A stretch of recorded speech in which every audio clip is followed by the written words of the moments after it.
Something unusual is unfolding in North London. Quiet streets, familiar addresses, and now 3 separate fires in just 4 days, all linked in some way to the sitting Prime Minister. Police aren't rushing to conclusions, but they've brought in Counter-Terrorism Command, and that alone raises questions. What's behind this string of incidents? A coincidence or something more deliberate? Let's break down what we know so far. But first, hit the like button and subscribe to the channel for more. Counter-terrorism police are now investigating 3 separate fires linked to Prime Minister Keir Starmer.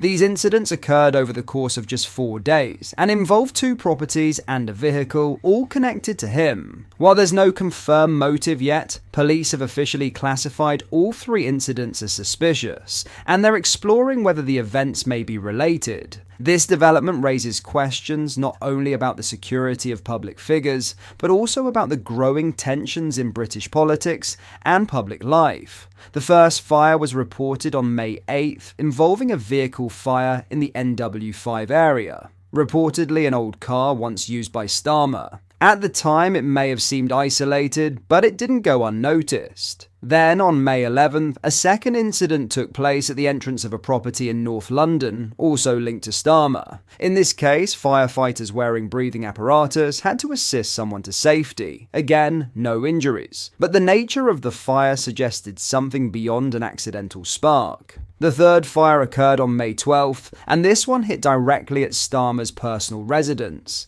a house he now rents out. The door to the property was damaged in the early morning blaze, prompting a quick response from the London Fire Brigade. Fortunately, no one was hurt. At this point, all 3 incidents are under investigation by the Met's Counter-Terrorism Command. According to the Met Police, investigators are keeping an open mind as to whether the fires are connected. In a public statement, they confirm that all 3 are being treated as suspicious and that inquiries remain ongoing. Here's the key quote from the spokesperson.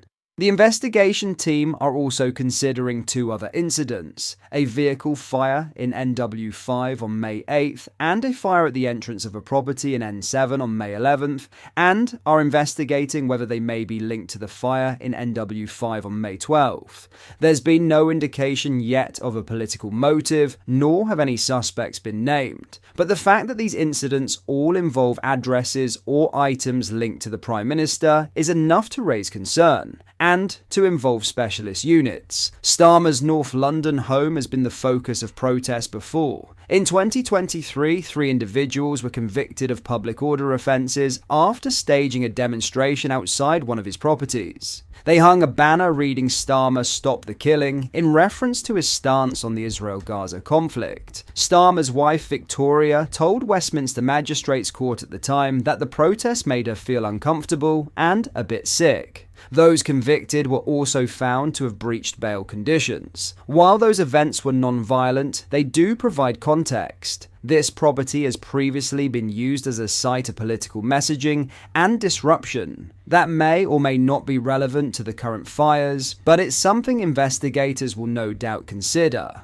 A Downing Street spokesperson issued a short statement thanking the emergency services and confirming that the matter is under active investigation. They declined to comment further, which is standard when a police inquiry is ongoing. Starmer himself has not yet commented publicly, but it's likely that behind the scenes, security protocols are being reviewed. The property in question, which is reportedly worth around £2 million, is no longer Starmer's primary residence. He now lives at 10 Downing Street, but the pattern of incidents around personal assets is notable. What happens next will depend on whether police find evidence of coordination or intent. If so, this could move from being seen as isolated acts of vandalism or arson to something more targeted. At this stage, there's no definitive conclusion as to who was behind the fires or why they happened, but the fact that counter-terrorism police are involved suggests a higher level of caution and complexity in the investigation. Whether these incidents were politically motivated, random, or personal in nature remains to be seen. What's clear is that any pattern of threats or damage involving the sitting Prime Minister's properties is taken seriously, and rightly so.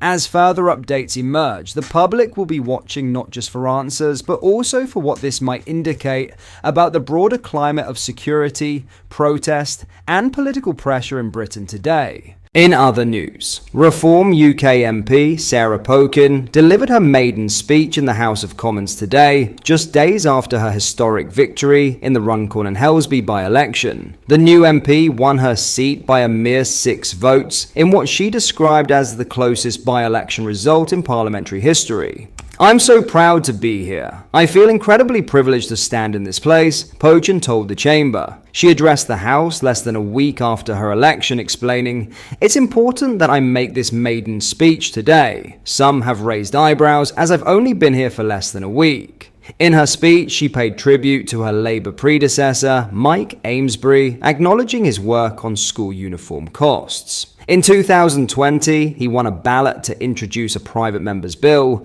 and he chose to focus on the cost of school uniforms, addressing the cost of living crisis, she noted. Pokin stated illegal immigration as a major concern in her constituency, stating, "In Runcorn, we know of over 900 illegal immigrants currently residing in the area. Around 400 are housed in the Derby Hotel and Asylum Hotel that, during the election campaign, the government promised would be shut down, but it remains open. The remaining 500 are in HMOs, houses of multiple occupancy within the community. The recent government scheme encouraging private landlords to offer their properties for housing illegal immigrants in exchange for guaranteed rent and maintenance will only worsen this situation. It will drive out British tenants, inflate rents, and deepen the housing crisis." In places like Runcorn, HMOs often house 15 to 20 young men. Families living nearby report antisocial behavior, drug dealing, and noise throughout the night. I've seen the CCTV footage. I've heard the stories. People are afraid to go out, and they won't let their children play on the pavements when these properties are nearby. These HMOs are breeding grounds for organized crime, drugs, human trafficking, and grooming gangs. This is something recently downplayed by the Leader of the House. I will champion the safety of women and children. I will not deny or minimize the realities of sexual violence and abuse. My background in the justice system will guide my contributions on issues close to my heart, such as the current state of our prisons and the daily threats faced by our brave prison officers.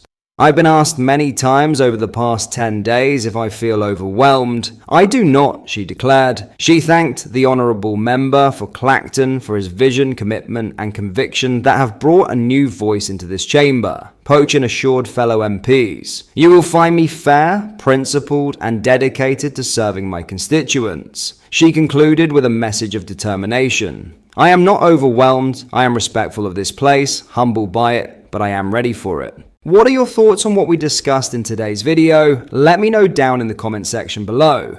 If you have not yet already, make sure you do drop a like on this video and subscribe to the channel for more British content. Thank you, take care, goodbye.